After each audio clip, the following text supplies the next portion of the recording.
Hello everyone and welcome. In this video, I will give a presentation about the first research project that I did as a PhD student at Michigan Technological University. Now, I did this project under my academic advisor, Dr. Cecil Pire, and we had a collaboration with the Geoscience Department Chair, Professor John Gerke, and also a collaboration with Professor Ben Fromberg at University of Colorado, Boulder. Now, my first research project was about using this method called Radial Basis Function Method to solve partial differential equations, specifically in geoscience field. Now, I will break down this presentation into three main parts. In the first part, I will give an introduction about Radial Basis Function Method. In the second part, I will explain the application in geoscience field that we solve. And next, in the third part, I will present the numerical results and also about the future work that we have in our mind. Alright, fantastic. So then let me give an introduction about radial basis functions. Now, people started using radial basis functions in early 1970s in interpolation. Now, let's say you have scattered data. You can assume your RBF interpolant to be a linear combination of these special functions called radial basis functions. Now, what do I mean? Let's look at this pictorially. Let's say you have scattered data, scattered nodes. Centering each node, you can have these special basis functions called radial basis functions, just like in the second picture. Now, you can think radial basis function, you usually use them as basis functions as the name suggests, okay?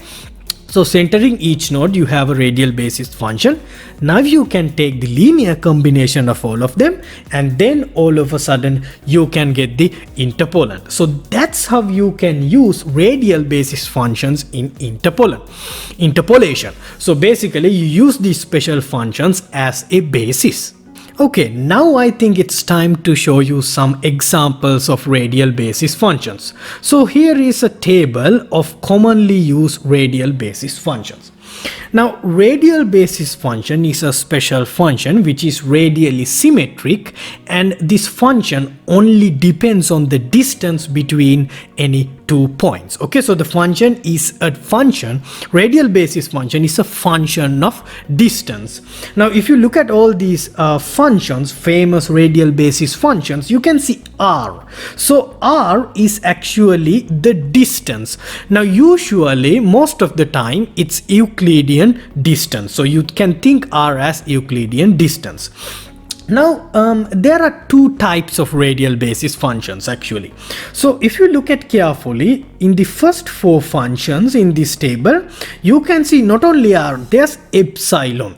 Now this epsilon, we call it the shape parameter.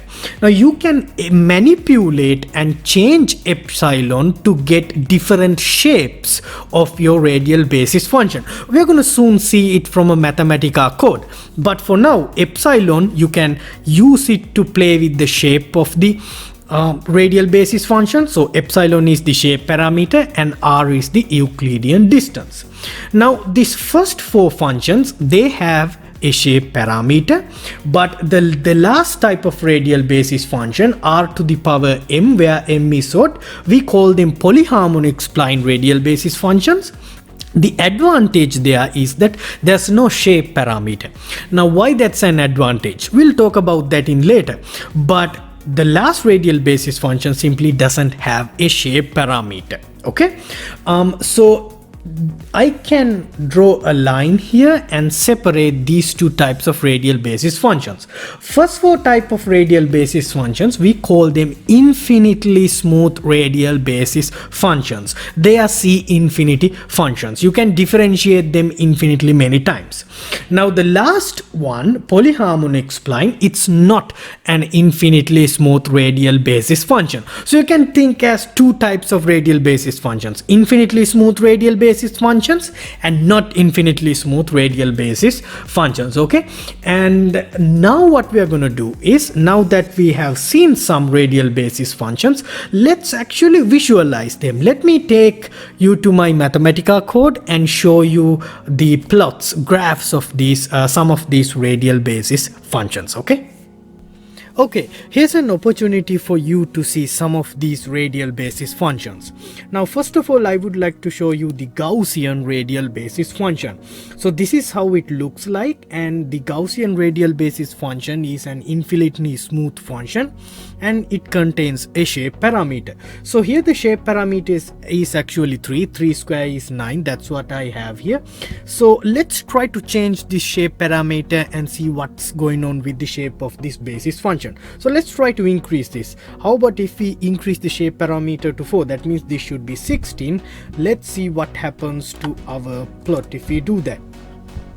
Now you can see it's going to, so the change, you couldn't see the change much. So let's increase it furthermore, like how about 40?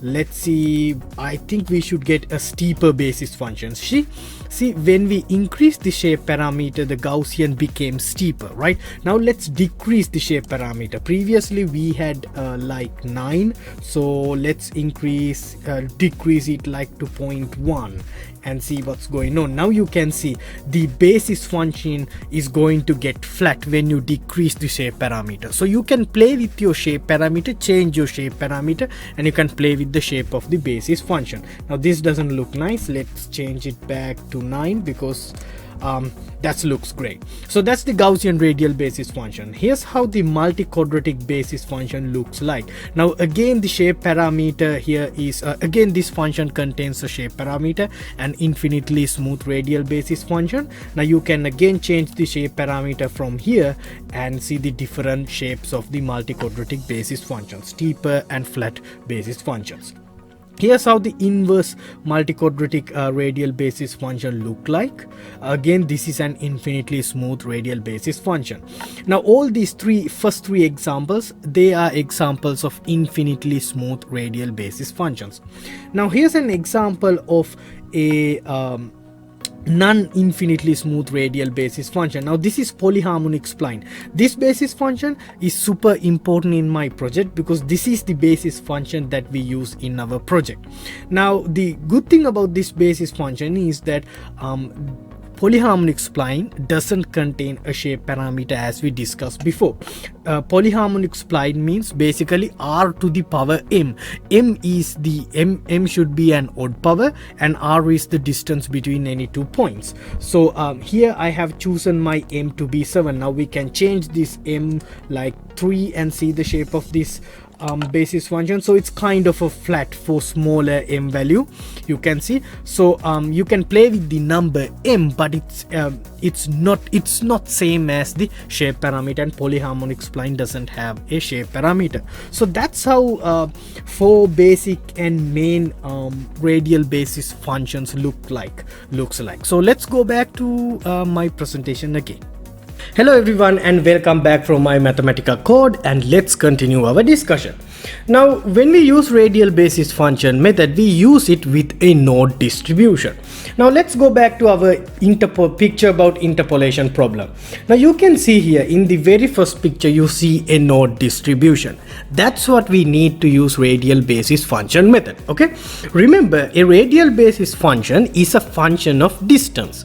Now for now, think that centering each node, we calculate the distance to all the other nodes and form radial basis functions. Or in other words, for each node we take information from all the other nodes. Sounds like this radial basis function method is like a global method, right?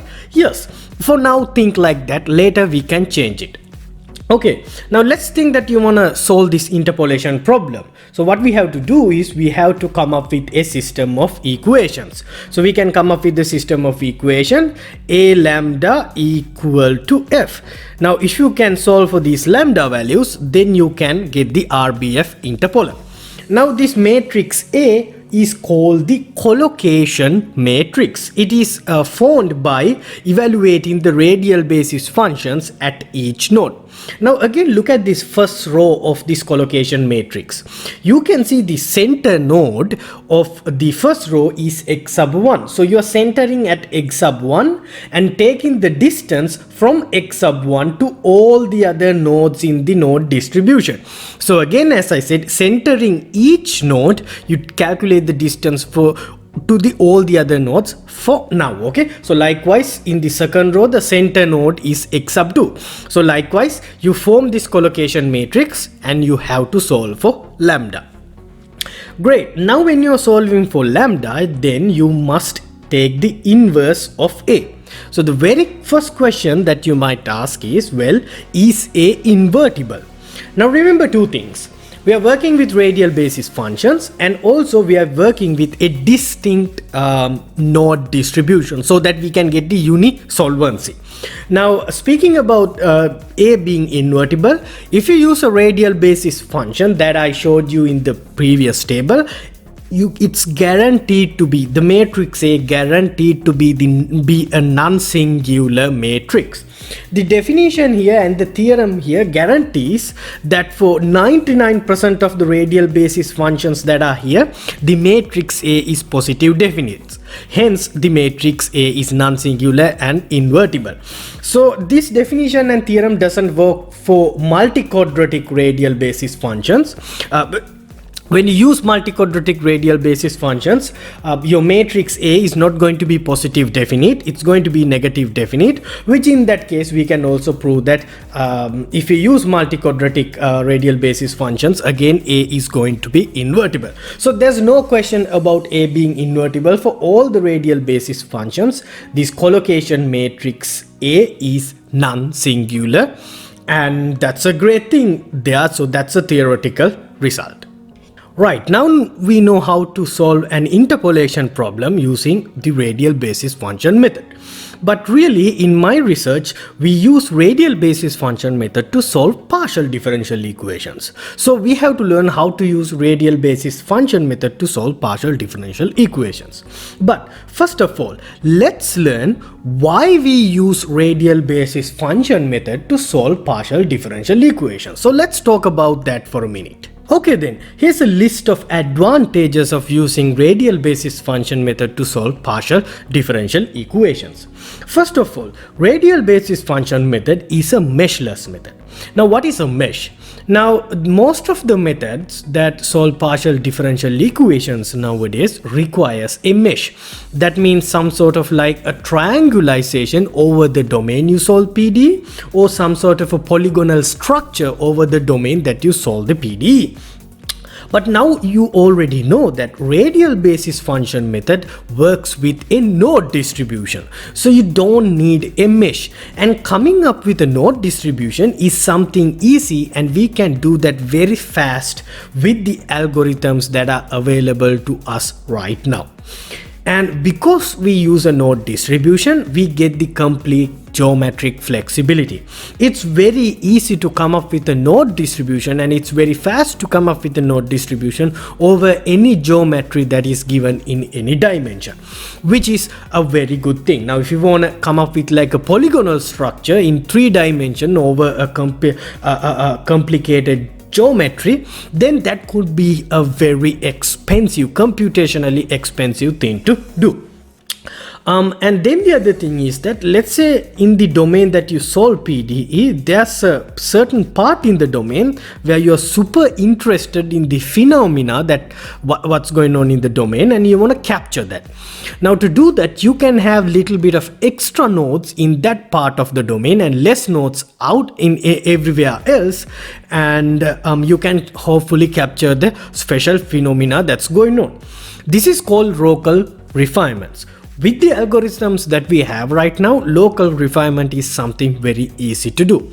And the other thing is that if you use a mesh, doing local refinement can be expensive. So RBF method gives you an inexpensive method to come up with a node distribution. And the other super attractive thing about RBF method is that the higher order accuracy. Now there are 2 RBF methods within the community: global RBF method and local RBF method. We talked about global RBF method for a little bit, but we didn't talk about local RBF method yet, but we'll discuss that in a couple minutes. But if you use global RBF method, you can expect exponential accuracy or spectral accuracy.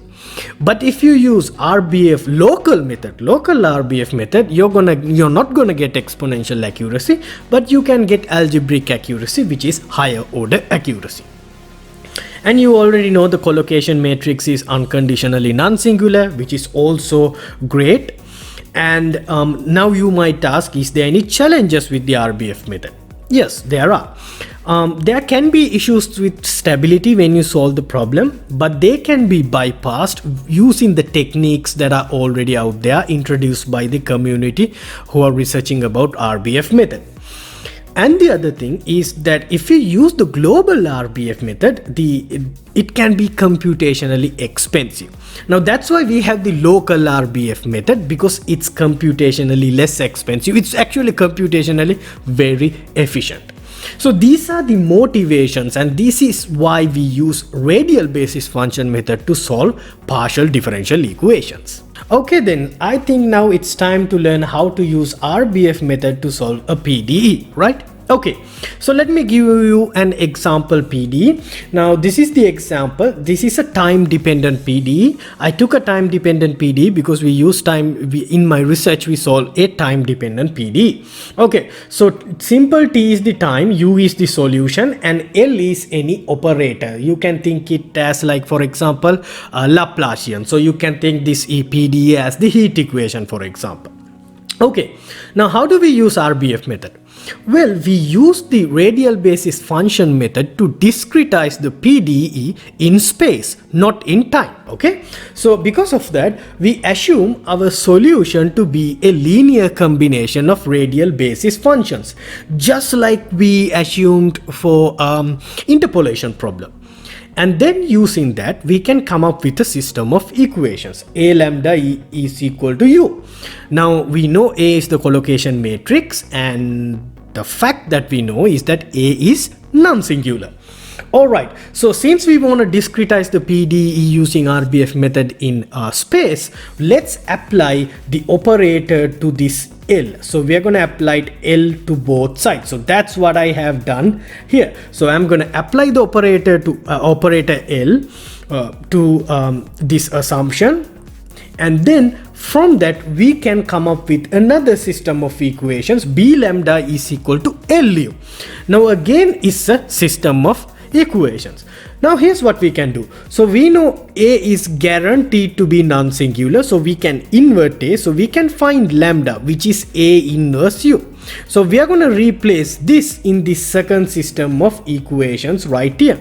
So if you replace this lambda by this expression, we are going to get BA inverse U is equal to LU.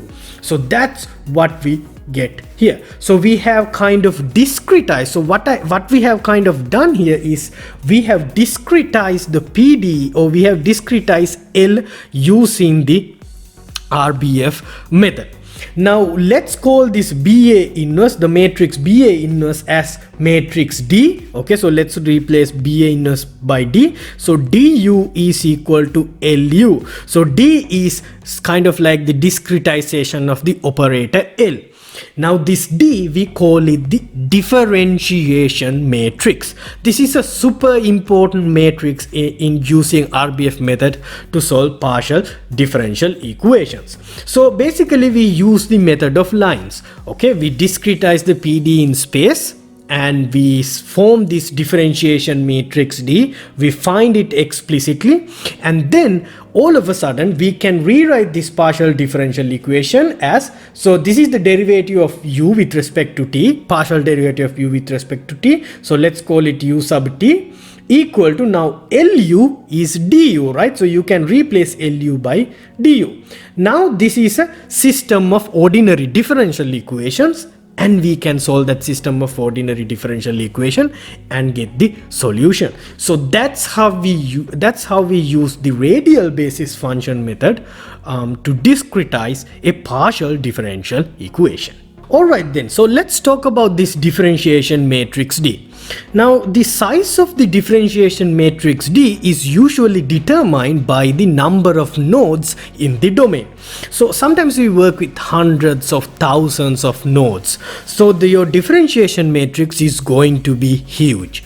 And remember, in the beginning of this presentation, I said that per each node, we take information from all the other nodes, right? That means from each node, we calculate the distance to all the other nodes. Now, what this means is that in your differentiation matrix, almost every term is going to be non-zero. That means your differentiation matrix is going to be a dense matrix. Now, because of that, using this or working with this differentiation matrix can be computationally expensive. Now, we call this method the global RBF method, simply because for each node we use information from all the other nodes. Now let's talk about this global RBF method for a little bit. Now, global RBF method gives you spectral accuracy, exponential accuracy, convergence, but it's computationally very expensive because your differentiation matrix is going to be dense matrix. And the other thing is that if you're using a radial basis function that contains a shape parameter, you have to find the optimal shape parameter. Shape parameter could depends on the function and the node distribution, could depends on so many things. So finding an optimal shape parameter is not an easy thing. It's not in your it's not in the favor of yours. And then on the other hand side, if you make your shape parameter epsilon small, then the accuracy increases, but it introduces numerical ill conditions. And sometimes it gives you stagnation errors as well. So you might see the error is decreasing, but after some times error might start to increase again. So that could be a problem. Now, you can avoid stagnation errors by using like stable algorithms like RBF-QR or RBF-Gaussian method. But then again, your global RBF method is going to be computationally expensive. So that's why we need to talk about alternate method within RBF method to solve partial differential equations. Now, this is where the local RBF method comes into play. We call this local RBF method the RBF-FD method. So let's learn about RBF-FD method. Now, remember I said in the global RBF method, centering each node, we calculate the distance to all the other nodes, right? That means per each node, we take information from all the other nodes in the domain. But is that necessary? If you think about solving partial differential equations, we are working with derivatives, second derivatives, operators like that. Now, those operators doesn't need information from all the nodes per node. Now, what we are going to do is that let's say that this blue color node is the center node.